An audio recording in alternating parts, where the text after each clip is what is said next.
Trump's Justice Department just fired Maurene Comey, a federal prosecutor in Manhattan who, one, just so happens to be the daughter of former FBI Director James Comey, and two, prosecuted cases against Diddy and another guy, you may have heard of him, I don't know, Jeffrey Epstein. With this appearing to be yet another nothing to see here moment from the Trump administration as the backlash to its handling of the Epstein case has just been getting louder and louder. And as far as why Maurene Comey was ousted, the reason for her dismissal wasn't made clear, though she reportedly learned of her firing via a letter that cited Article 2 of the Constitution, which outlines the powers of the president. With sources also telling CNN that her being a Comey was just untenable under this administration, given the, we'll call it beef, but it's so much more than that, between Trump and her dad, right? I mean, among other things, you had Trump firing James Comey in 2017 amid an investigation into links between the Trump campaign and Russia. So a bit of a like father, like daughter moment here. And that is, you've had people on the MAGA right for a while now having called for her removal because of her father. And I mean, the FBI has now even recently launched an investigation into James Comey, a man who Trump has also tried to blame amid the Epstein fallout, with him claiming that he, Obama, Biden, and others actually wrote the Epstein files that people have been demanding. Though Trump's panicky finger pointing there has done very little to satisfy his MAGA base. Also with this, as far as what Maurene's role was in prosecuting Epstein, she was one of the Manhattan prosecutors who charged him back in 2019 for sex trafficking, though of course he died in prison while awaiting trial. And that is, Maurene also prosecuted Epstein's associate Ghislaine Maxwell, who was convicted and sentenced to 20 years in prison, though Maxwell is appealing that. And actually, because that case has an appeal, last year you had Maurene Comey asking a judge to decline the public release of Epstein-related records, arguing that it could interfere with a possible retrial. And that again, as it wasn't the only high-profile case that she was involved in, as she was also the lead prosecutor in the Diddy case, which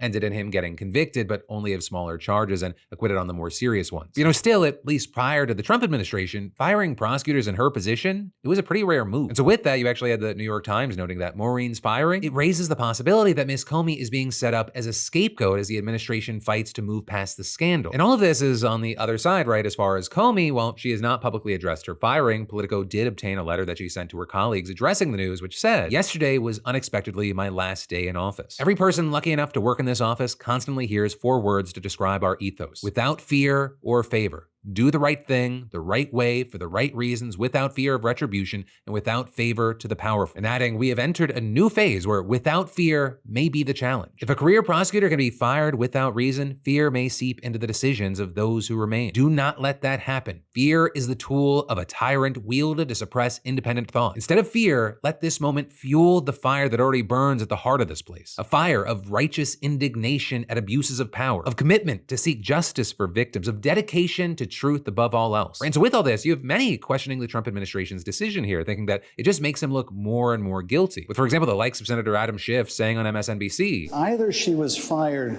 because she's James Comey's daughter, which would be totally inappropriate and a wrongful termination, or she was fired because she was prosecuting Epstein and his accomplices.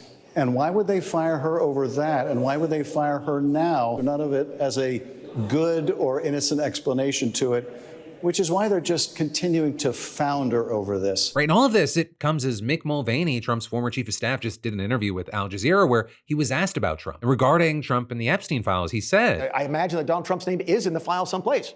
There's photographs of them together. My guess is, and it's an educated guess, is that it's particularly damning of very important people on both sides of the political aisle, which is why Trump doesn't want to release it and why Biden didn't release it either. If it was just about Trump, it would have come out." And so you have Mulvaney largely believing that it's because the files touch on so many people, with him also kind of downplaying the fact that Trump's likely named in the files by noting that tons of people are named and arguing that if there was something bad, Biden would have shared it. Even that, it doesn't fully help Trump in the court of public opinion, because there are a lot of people think that he's not releasing it because he's protecting others. And a big part of the concern around Epstein and the Epstein files is that the government has been protecting elites. You know, Mulvaney's comments are just some of the latest that either implicate or put extra pressure on the Trump administration to release more information. I mean, you've got senators from both sides of the aisle making moves here, with Republican Tom Tillis going on a radio show to join the chorus of people calling for the files to be released. And then this morning, you had Democrats Chris Van Hollen and Dick Durbin sending a letter to Attorney General Pam Bondi asking for the files to be released, claiming, "We must ensure that the American people can have confidence in a justice system that operates without secrecy or undue influence." And all of this, it's playing out as you had a Reuters poll finding that 69% of Americans believe that the government is hiding details about Epstein's clients, with that including 62% of Republicans, which is something that Elon Musk also touched on during a posting spree last night where he called Trump's actions a cover-up and demanded more documents be made public and